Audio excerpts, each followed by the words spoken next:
Hello and welcome to your Mystic Monday mashup for the week of September 17th. So if you are new to these videos, I post a photo to my Instagram every Sunday night each week to present the backs of the cards for these readings. And your assignment is to take a deep breath, meditate on your week ahead, and pick the card that's calling out to you and leave the card in the comments. If you haven't done that, no worries. You can pick your card from the following image.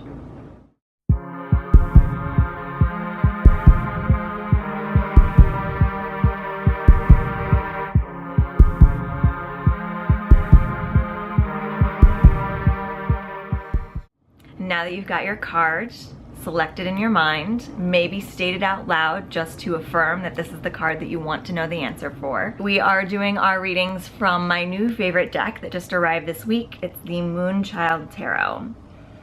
And I like this deck so much that I would love the opportunity to play around with it a little bit more. So I am offering 10% off of your email readings. If you want a personal reading to ask a specific question about your life, you can head over to michellesheawalker.com/tarot. Click on the email readings. There's a couple different card options available for your spreads, and select the pick for me option for your card deck. I will select the Moonchild Tarot, and then at checkout enter Moonchild in all caps as your discount code to get 10% off. And now, without further ado, on to this week's cards. So if you picked card number 1, the card to the left of the image on the screen, the card that you've selected for this week is the Four of Swords. So the Four of Swords indicates that there might be a little bit of chaos going around you this week, or maybe in the previous weeks that have been leading up to this week. And the Four of Swords is really calling out for putting pause on any sort of action or stress about moving forward, and taking this week to really rest and restore and check in to make sure that you're on the path that you want to be on. This is a card that indicates that there's been a little bit of mental stress popping up for you, and there's been a little too much thinking going on. And so because of that, you're feeling a little confused as to what path to take, or you're feeling a little stressed about your current situation. And this week is just your free pass to sit and meditate and take a break from trying to make any choices and really tap into how you're doing and how you're feeling.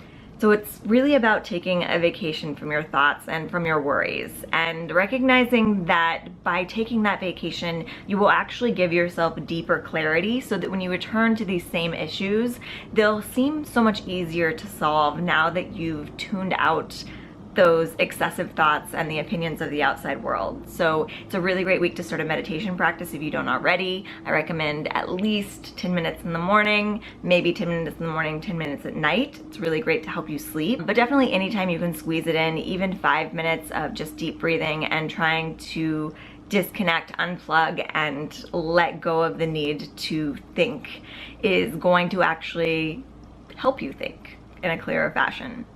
So this is a card of finding that inner place of peace. Be unapologetic about taking that time for yourself, because it's going to give you greater clarity and quicker action in the future by taking this moment to hit pause. If you selected card number 2, the card to the middle of the screen, your card for this week is the Seven of Cups. So sort of a similar energy to card number 1, the Seven of Cups is about needing to find clarity. Only this one is really more a card of maybe getting too caught up in your daydreams. So it's a card of sort of illusions and not really focusing on the right things. So with the Seven of Cups coming up, you might find that the things that you've been focusing on in your life recently, or the things you're tempted to focus on this week, are not actually the activities that are going to help you move forward. So if you find that you're daydreaming and it's not in a productive way, and I know it's really hard to think of daydreaming as productive, but if you're daydreaming and you are sort of manifesting the future that you want, if you're really thinking to yourself, what do I want my life to look like in 6 months or a year or whatever, then that's sort of a productive daydreaming, because you're actually aligning yourself with the energy of the future that you want. But if you are daydreaming in a way that doesn't feel authentic to you, and maybe it's that you are setting goals for the wrong reasons. So if you have aspirations and daydreams about fame and fortune, and it's really just for the sake of fame and fortune rather than the activities that you want to share with the world and the insights that you have to send out into the universe, that may be unproductive daydreaming, because there's nothing authentic connected to the core. So as you find these daydreams, ask yourself questions. If you're daydreaming about something that's not connected to anything that feels authentic within you, or any interests that feel like they're callings from your soul, ask yourself why you have that daydream. So if we take the example of fame and fortune, if you want fame and fortune and that fame and fortune isn't connected to some sort of activity that you're wanting to share or do or put out into the world, ask yourself what you think you're going to get from that fame and fortune. And if you can get the root of these unproductive daydreams and find out what the emotion behind it is, what the need that you're trying to fulfill with these things are, then you can start to channel those needs into more productive daydreams. How else can you get those needs met? And the more that they're connected to authentic sources and things that are needing to be expressed from your individual soul, the more that it's going to be more likely to happen, and the more that it's going to be more satisfying when you get that manifestation. So just be conscious of how productive your daydreams are this week, and take a pause on any actions and get clear on what it is that you're actually striving for emotionally, physically, and in your entire life. What is it that you want? Not just in the physical world, but in your emotional world as well. If you picked card number 3 this week, the card that you've selected is the Nine of Pentacles. So the Nine of Pentacles is a card of deep and fulfilling blessings. And it's the Pentacles card, so it is really about money, career, and home. However, the beautiful thing about the Nine of Pentacles card is it's not so much about having your fortune fully manifested and in the bank and feeling successful in that way. The Nine of Pentacles is a success from a more spiritual standpoint. So the Nine of Pentacles is really more about this week being grateful and finding spiritual fulfillment in the abundance that you have. So we might think of abundance as mostly sort of fortune and feeling financially secure. And that's definitely something that the Nine of Pentacles is leading towards. But as that financial stability is coming in, it may not be exactly where you want it to be. The more that you can find gratitude for what's showing up for you, the more that you're going to find that that abundance feels that much more successful.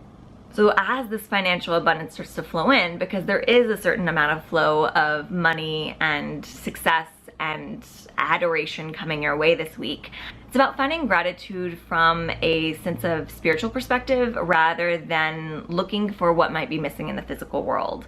So when you're being supported and money is coming in and you're feeling a little bit of financial abundance, it's important to take a moment to pause and really be grateful for the things that are coming your way rather than constantly striving for more. It's always great to strive for more, but if you don't take a moment to recognize your gratitude for what's already come in, you're blocking the flow of more manifestations and more money and more abundance.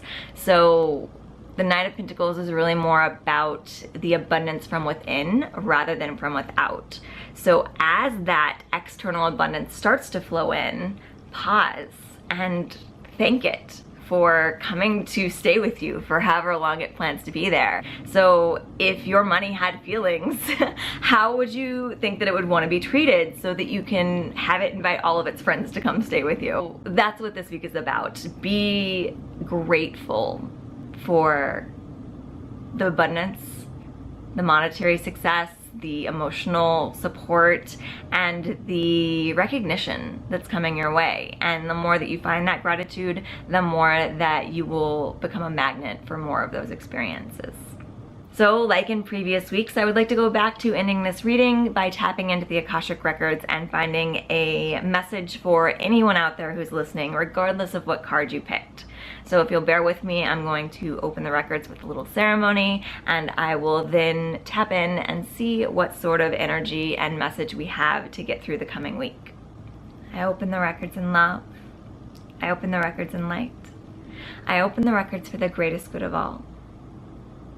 I ask that all Akashic beings, guides, angels, masters, and teachers of all of us be here now. I ask that all knowledge, all guidance, and all truth be here for us. I ask that a channel of connection be established to flow all love, light, and healing from the Akasha to us now. So what do we need to know this week? We need to know that the seeds that we've planted are blossoming. So it's as if we have planted seeds and kind of forgotten about them. And now this week we have the opportunity to look around and notice that we've actually grown an entire garden in our absence. So your manifestations have been working and growing and blossoming over the past several months, and you may have forgotten about some of the things that you even asked for. So this is a week to remember what it is that your soul was calling out for at the start of the year. And if you have access to old journal entries or things where you wrote down or recorded what it is that you wanted for your future, maybe it's a New Year's resolution list, maybe it's something deeper than that, it's a really good time to look back on the things that you may have forgotten that you wanted.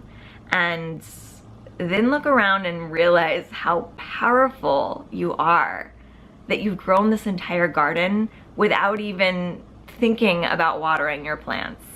So your garden, your manifestations have been almost self-sustaining over the past couple months, and it's a really good time to recognize that all you had to do was plant the seeds. And now you have what you asked for.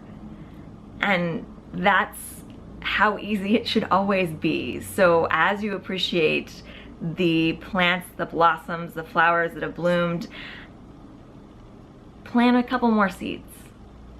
And remember how easy it was to just plant the seeds, set the intentions, and let it be. Because sometimes just allowing the manifestations to flow to you rather than trying to interfere is the hardest part. But you have so many things that have manifested by doing that simple act of just letting it go. So let it go. Allow it to blossom. Don't overwater your manifestations, and they will continue to show up for you in beautiful, unexpected, and sooner than you think.